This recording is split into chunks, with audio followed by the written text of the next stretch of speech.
فرد عمل سیاہ کیے جا رہا ہوں میں، رحمت کو بے پناہ کیے جا رہا ہوں میں۔ اس شعر کے خالق جگر مراد آبادی بلا شبہ 20ویں صدی کے نمائندہ شاعروں میں سے ایک ہیں، بلکہ حقیقت تو یہ ہے کہ اس رند سرمست اور درویش صفت شاعر کو جتنی مقبولیت حاصل ہوئی ان کے ہم عصروں میں کم کو ہی ملی۔ جگر کی شاعری اس بات کا بھی ثبوت ہے کہ شعر گوئی کا فن وہبی ہے، کسبی نہیں۔ اردو کے بعض بڑے شعراء جن میں اقبال، فیض اور فراق نمایاں ہیں، اس لحاظ سے بڑے خوش قسمت ہیں کہ انہیں اعلیٰ تعلیم کے حصول کا موقع ملا۔ وہ نئے فلسفوں سے روشناس ہوئے اور انہیں دنیا کے ادب سے متعارف ہونے کا موقع ملا، جس نے ان کی نظر میں وسعت پیدا کی اور ان کی شاعری میں تنوع کو جگہ ملی۔ وہ اقبال کا فلسفہ خودی ہو یا فیض کی انسان دوستی ہو، یہ سب مغربی فلسفہ سے مستعار لیے گئے ہیں۔ ان کے برعکس جگر کی تعلیمی استعداد بہت کم ہے، لیکن قدرت نے شعر گوئی کی جو صلاحیت انہیں ودیعت کی تھی، اس نے اس تعلیمی فقدان کو کبھی آڑے آنے نہیں دیا۔ جگر 6 اپریل 1890 میں مراد آباد میں پیدا ہوئے۔ ان کا نام علی سکندر رکھا گیا۔ شاعری 13 سال کی عمر میں شروع کر دی اور جگر تخلص اختیار کیا۔ ابتدائی شاعری میں داغ کا رنگ دکھائی دیتا ہے اور یہ کوئی تعجب کی بات نہیں۔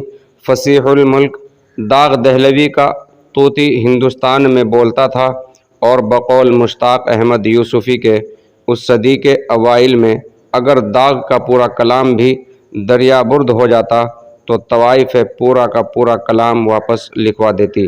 داغ کی کوئی غزل کبھی پٹ نہیں سکتی۔ جگر نے تتبع تو اختیار کیا، لیکن اس میں اپنے رنگ بھی بھرے، یہاں تک کہ ان کا ایک مخصوص لہجہ بن گیا جو ان کی شناخت قرار پایا۔ کیف اور سرمستی میں ڈوبی یہ غزلیں عشق حقیقی کی ترجمان ہیں یا عشق مجازی کی، یہ آپ اپنے ظرف سے شناخت کر سکتے ہیں۔ یہ بحث کی نقادوں کے لیے چھوڑ دیں کہ غزلیں کون سی بہتر ہیں، تائب ہونے سے پہلے والی یا تائب ہونے کے بعد والی۔ ہم تو بس یہ مشورہ دیں گے کہ اب اس کیف و سرور کا حصہ بن جائیں جو ان غزلوں میں موجیں مار رہا ہے۔ یہ ہے میں کدا یہاں رند ہیں، یہاں سب کا ساقی امام ہے۔ یہ ہے میں کدا یہاں رند ہیں، یہاں سب کا ساقی امام ہے۔ یہ حرم نہیں ہے شیخ جی، یہاں پارسائی حرام ہے۔ یہ جناب شیخ کا فلسفہ ہے عجیب سارے جہان سے، جو وہاں پیو تو حلال ہے، جو یہاں پیو تو حرام ہے۔ عشق کو بے نقاب ہونا تھا، آپ اپنا جواب ہونا تھا۔ تیری آنکھوں کا کچھ قصور نہیں، ہاں مجھی کو خراب ہونا تھا۔ ایک لفظ محبت کا ادنا یہ فسانہ ہے، سمٹے تو دل عاشق پھیلے تو زمانہ ہے۔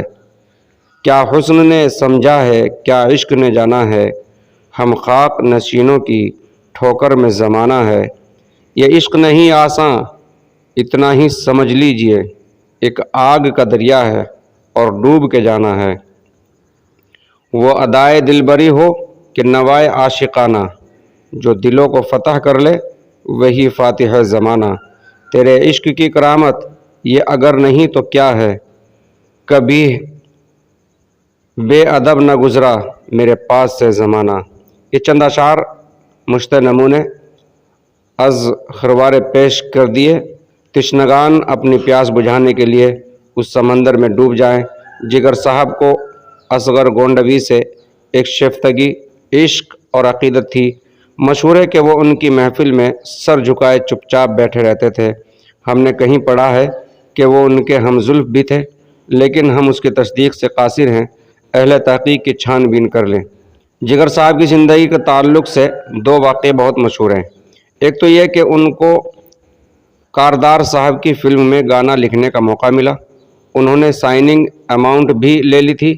رات ان کو خواب میں ایک غلاظت بھری بالٹی دکھائی دی جسے انہوں نے اشارہ غیبی سمجھا اور صبح ہوتے ہی وہ رقم لوٹا دی۔ لیکن یہ بھی حقیقت ہے کہ مجروح سلطان پوری کو فلموں میں متعارف کرانے والے بھی وہی ہیں۔ دوسرا واقعہ شراب نوشی سے توبہ کا ہے۔ جگر صاحب ایک رند سرمست ہے۔ ان کی رندی کے واقعات زبان زد خاص و عام ہیں۔ وہ ہفتوں شراب میں اپنے آپ کو غرق رکھتے تھے، مشاعروں میں لڑکھڑاتے آتے اور مشاعرہ ختم ہونے بعد منتظمین انہیں لاد پھاند کر لے جاتے، لیکن اس حالت میں بھی انہوں نے کبھی شرافت اور تہذیب کا دامن ہاتھ سے نہیں چھوڑا۔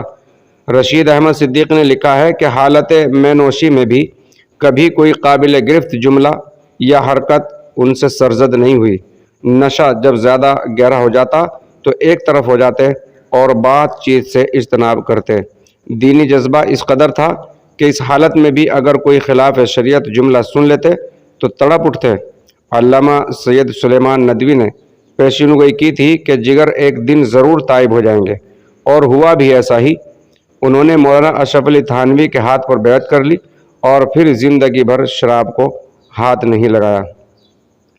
اردو کے اس البیل شاعر کا ذریعہ معاش کیا تھا، اس سے متعلق ہم آئندہ ویڈیو میں بتائیں گے انشاءاللہ۔